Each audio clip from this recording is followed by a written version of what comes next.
झटकों के बाद टीम को स्थिरता की जरूरत थी। दोनों बल्लेबाजों ने संयम और आक्रमण का बेहतरीन संतुलन दिखाते हुए टीम को मुश्किल से बाहर निकाला। पूरन की ये पारी बेहद खतरनाक लग रही थी और ऐसा लग रहा था कि वो जल्द ही अपना अर्धशतक पूरा कर लेंगे, लेकिन क्रिकेट अनिश्चितताओं का खेल है और अगले ही ओवर में मैच का रुख बदल गया। 12वें ओवर में पंजाब के अनुभवी स्पिनर युजवेंद्र चहल गेंदबाजी के लिए आए। पूरन शानदार लय में थे, लेकिन चहल ने अपनी चालाकी से उन्हें फंसाने का मन बना लिया था। ओवर की अहम गेंद आई और चहल ने अपनी खासियत दिखाते हुए एक बेहतरीन गूगली डाली। पूरन इसे समझ नहीं पाए और उन्होंने इसे कवर के ऊपर से मारने की कोशिश की, लेकिन गेंद उनके बल्ले का किनारा लेकर लंबी उड़ान भर गई। मिड ऑफ पर तैनात ग्लेन मैक्सवेल ने आसान सा कैच पकड़ लिया और पूरन को निराश होकर पवेलियन लौटना पड़ा। लखनऊ की टीम और उनके फैंस को इस विकेट से तगड़ा झटका लगा, क्योंकि पूरन टीम के सबसे खतरनाक बल्लेबाजों में से एक थे। उन्होंने 30 गेंदों में 44 रन बनाए। पूरन का विकेट गिरते ही पंजाब किंग्स के खिलाड़ी जोश में आ गए। चहल ने इस ओवर में सिर्फ 3 रन दिए और पंजाब की टीम को एक बार फिर से मुकाबले में ला खड़ा किया। पूरन के आउट होते ही लखनऊ की टीम दबाव में आ गई थी, लेकिन इसके बाद बल्लेबाजी करने आए अनुभवी डेविड मिलर ने आते ही अपना स्वाभाविक खेल दिखाना शुरू कर दिया। उन्होंने कुछ खूबसूरत चौके लगाए और लखनऊ की रणगति को धीमा नहीं होने दिया। दूसरी ओर आयुष बड़ोनी भी अब अपनी लय में आ चुके थे। उन्होंने भी अपनी जिम्मेदारी को बखूबी समझते हुए तेजी से रन बटोरने शुरू कर दिए। दोनों बल्लेबाजों ने मिलकर स्कोरबोर्ड को आगे बढ़ाया और लखनऊ को 100 रन के पार पहुंचा दिया। 16वें ओवर में पंजाब के तेज गेंदबाज मार्को यानसेन ने अपनी टीम को एक और सफलता दिलाई। उन्होंने अनुभवी बल्लेबाज डेविड मिलर को विकेटकीपर प्रभसिमरन सिंह के हाथों कैच आउट कराया। मिलर, जो तेज रन बनाने की कोशिश में थे, 18 गेंदों में सिर्फ 19 रन ही बना सके। उनके आउट होने से पंजाब की टीम को थोड़ी राहत जरूर मिली, लेकिन मैदान पर अगला बल्लेबाज आते ही मैच का मिजाज बदलने वाला था। डेविड मिलर के आउट होते ही अब्दुल समद बल्लेबाजी करने आए और उन्होंने पहली ही गेंद पर जबरदस्त छक्का जड़ दिया। स्टेडियम में बैठे दर्शक उनकी इस शानदार एंट्री से झूम उठे। ये संकेत था कि लखनऊ के बल्लेबाज अब पूरी आक्रामकता के साथ खेलने वाले हैं। 16 ओवरों के बाद लखनऊ का स्कोर 5 विकेट पर 125 रन था और उन्हें एक अच्छे फिनिश की जरूरत थी। 17वां ओवर थोड़ा शांत रहा, लेकिन 18वें ओवर में लखनऊ के बल्लेबाजों ने गियर बदलते हुए ताबड़तोड़ रन जुटाने शुरू कर दिए। पंजाब के तेज गेंदबाज अर्शदीप सिंह इस ओवर में बुरी तरह पिटे। ओवर की पहली गेंद पर आयुष बड़ोनी ने शानदार चौका जड़ा। इसके बाद अब्दुल समाद ने लगातार 3 गेंदों पर कहर बरपाया। पहली गेंद पर एक लंबा छक्का, फिर 2 लगातार चौके जड़ दिए। कुल मिलाकर इस ओवर में 20 रन आए, लेकिन पंजाब की टीम ने हार नहीं मानी। 18वें ओवर में मार खाने के बाद पंजाब के गेंदबाजों पर दबाव था, लेकिन मार्को यानसेन ने 19वें ओवर में शानदार वापसी की। इस ओवर में उन्होंने लखनऊ के बल्लेबाजों को एक भी बाउंड्री नहीं दी और अपनी किफायती गेंदबाजी से पंजाब के गेंदबाजों को राहत दी। अब लखनऊ की कोशिश थी कि वो आखिरी ओवर में कम से कम 15 रन और जोड़ सके, लेकिन पंजाब के सबसे सफल गेंदबाज अर्शदीप सिंह कुछ और ही सोच रहे थे। अंतिम ओवर में लखनऊ की उम्मीद थी कि वो तेजी से रन जुटाकर एक बड़ा स्कोर खड़ा करें, लेकिन अर्शदीप सिंह ने शानदार गेंदबाजी की। उन्होंने पूरे ओवर में एक भी बाउंड्री नहीं दी और सिर्फ 7 रन खर्च किए। सबसे बड़ी बात, उन्होंने आयुष बड़ोनी और अब्दुल समद दोनों के विकेट चटकाए। बड़ोनी ने 33 गेंदों में 41 रन बनाए, जबकि समद ने 12 गेंदों में 27 रनों की तेज तर्रार पारी खेली। लखनऊ सुपर जायंट्स ने 20 ओवरों में 7 विकेट खोकर 171 रन बनाए। ये स्कोर अच्छा था, लेकिन पंजाब के गेंदबाजों ने जिस तरह अंतिम ओवरों में वापसी की, वो काबिले तारीफ था। पंजाब के लिए अर्शदीप सिंह ने सबसे ज्यादा 3 विकेट झटके। इसके बाद पंजाब की ओर से ओपनिंग करने आए प्रभसिमरन सिंह और युवा बल्लेबाज प्रियांश आर्य। पहले ही ओवर से पंजाब के बल्लेबाजों ने अपना इरादा साफ कर दिया कि यहां कोई धीमी शुरुआत नहीं होगी।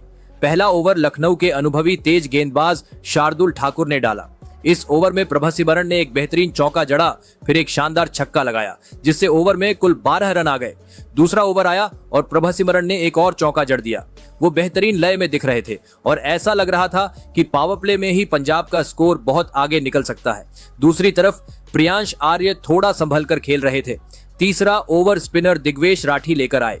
ये एक दिलचस्प ओवर साबित होने वाला था। ओवर की पहली ही गेंद पर प्रियांश आर्य ने जोरदार चौका लगाया, जिससे उनके आत्मविश्वास में इजाफा हुआ, लेकिन दूसरी ही गेंद पर एक बड़ा मौका बन गया। आर्य ने एक गलत शॉट खेला और गेंद स्लिप में चली गई।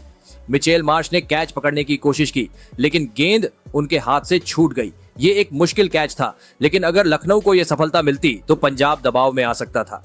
हालांकि लखनऊ को ज्यादा इंतजार नहीं करना पड़ा। दिग्वेश राठी ने 5वीं गेंद पर शानदार वापसी की और प्रियांश आर्य को चलता किया। उन्होंने शार्दुल ठाकुर के हाथों आसान सा कैच आउट कराया। पंजाब का पहला विकेट गिर गया और प्रियांश सिर्फ 9 गेंदों में 8 रन बनाकर पवेलियन लौट गए। दिग्वेश राठी ने विकेट लेने के बाद एक अजीबोगरीब जश्न मनाया। वो प्रियांश आर्य के एकदम नजदीक जाते हैं और नोटबुक सेलिब्रेशन करते हैं। ये वही सेलिब्रेशन था जो वेस्ट इंडीज के गेंदबाज केसरिक विलियम्स करते थे। अंपायर को यह पसंद नहीं आया और उन्होंने तुरंत दिग्वेश राठी से बातचीत की और उन्हें चेतावनी दी। प्रियांश आर्य के आउट होने के बाद पंजाब के कप्तान श्रेयस अय्यर मैदान पर उतरे। दूसरी ओर प्रभसिमरन सिंह अब भी बेहतरीन लय में थे। उन्होंने लगभग हर ओवर में चौके छक्के जड़कर लखनऊ के गेंदबाजों पर दबाव बना दिया था। अय्यर को भी अच्छी शुरुआत मिली। उन्होंने आते ही कुछ बेहतरीन स्ट्रोक खेले और टीम का रन रेट बनाए रखा। छठा ओवर लखनऊ के स्टार स्पिनर रवि बिश्नोई लेकर आए, लेकिन पंजाब के बल्लेबाजों के इरादे कुछ और थे। प्रभसिमरन पूरी तरह आक्रामक मूड में थे और उन्होंने इस ओवर में बिश्नोई की जमकर धुनाई कर दी। ओवर की दूसरी और तीसरी गेंद पर उन्होंने बैक टू बैक शानदार चौके जड़ दिए। इसके बाद उन्होंने अगली ही गेंद पर दमदार छक्का लगाया, जिससे लखनऊ के खेमे में चिंता बढ़ गई। इस ओवर से पंजाब ने अपनी पकड़ और मजबूत कर ली। पावर प्ले के 6 ओवर पूरे होते ही स्कोरबोर्ड पर पंजाब का स्कोर 1 विकेट पर 62 रन था। ये एक शानदार शुरुआत था। अब लखनऊ के गेंदबाजों के सामने सबसे बड़ी चुनौती थी प्रभसिमरन को रोकना, जो अपने करियर की एक यादगार पारी खेलने के मूड में दिख रहे थे। श्रेयस अय्यर और प्रभसिमरन के बीच बेहतरीन तालमेल दिख रहा था।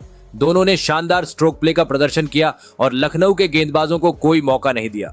जल्द ही प्रभसिमरन ने सिर्फ 24 गेंदों में अपना अर्धशतक पूरा कर लिया।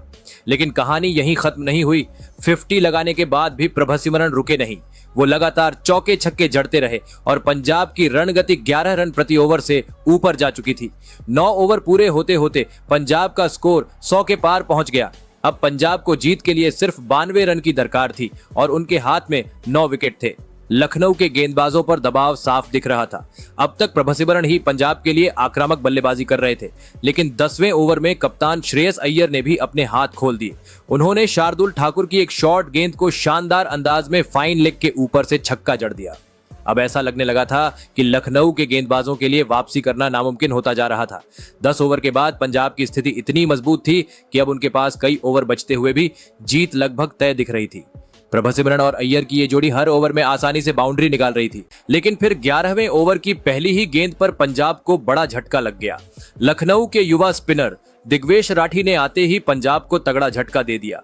प्रभसिमरन, जो इस मैच में धुआंधार पारी खेल चुके थे, एक और बड़ा शॉट लगाने के चक्कर में बाउंड्री लाइन पर कैच आउट हो गए। प्रभसिमरन ने लॉन्ग ऑन की दिशा में बड़ा शॉट खेला, लेकिन गेंद सही से कनेक्ट नहीं हुई। Ayush Badoni mid wicket boundary पर खड़े थे। उन्होंने हवा में छलांग लगाकर कैच पकड़ा, लेकिन देखा कि उनका संतुलन बिगड़ रहा है और वो सीमा रेखा पार करने वाले हैं। उन्होंने जबरदस्त सूझबूझ दिखाई और गेंद को हवा में उछाल दिया। रवि बिश्नोई, जो वहीं पास में खड़े थे, उन्होंने तेजी से गेंद को लपक लिया और कैच पूरा कर लिया। इस शानदार फील्डिंग प्रयास ने प्रभसिमरन की विस्फोटक पारी का अंत कर दिया और लखनऊ को वापसी करने का मौका दे दिया। प्रभसिमरन ने 34 गेंदों में 69 रनों की ताबड़तोड़ पारी खेली, जिसमें 9 चौके और 3 छक्के शामिल थे। अब पंजाब को जीत की ओर ले जाने की जिम्मेदारी श्रेयस अय्यर और नए बल्लेबाज नेहाल वडेरा के कंधों पर थी, जो इंपैक्ट प्लेयर के तौर पर बल्लेबाजी करने आए थे। लखनऊ के गेंदबाजों को लगा कि प्रभसिमरन का विकेट लेकर वो पंजाब पर दबाव बना सकते हैं, लेकिन श्रेयस अय्यर और वडेरा ने ऐसा होने नहीं दिया।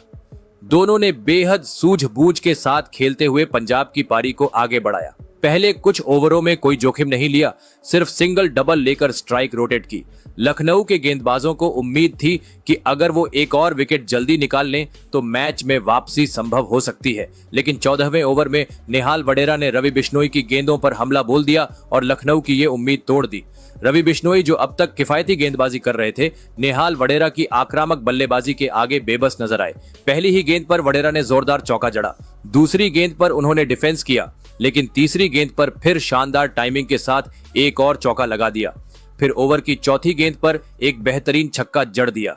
इस ओवर से पंजाब के खाते में 16 रन जुड़ गए और अब पंजाब को जीत के लिए सिर्फ 30 रन की जरूरत थी। अब तक संभलकर बल्लेबाजी कर रहे श्रेयस अय्यर ने 15वें ओवर में अपना गियर बदल दिया। उन्होंने इस ओवर में एक शानदार चौका लगाया, फिर एक बेहतरीन पुल शॉट खेलकर छक्का जड़ा। अब पंजाब को जीत के लिए सिर्फ 17 रन चाहिए थे और उनके हाथ में 8 विकेट थे। इसके बाद नेहल वडेरा ने शार्दुल ठाकुर को धोया और ओवर में 2 छक्के और 1 चौका जड़कर 16 रन बटोर लिए। फिर अगले ओवर में कप्तान श्रेयस अय्यर ने छक्का जड़कर मैच को फिनिश कर दिया। इस तरह पंजाब ने 72 रनों के लक्ष्य को 16.2 ओवर में ही हासिल कर लिया। श्रेयस अय्यर 30 गेंदों में 52 रन बनाकर नाबाद रहे, वहीं नेहल वडेरा ने भी 25 गेंदों में 43 रनों की नाबाद पारी खेली। तो दोस्तों, आपके हिसाब से लखनऊ की इस हार की वजह क्या है और पंजाब की इस जीत का हीरो कौन है? कमेंट जरूर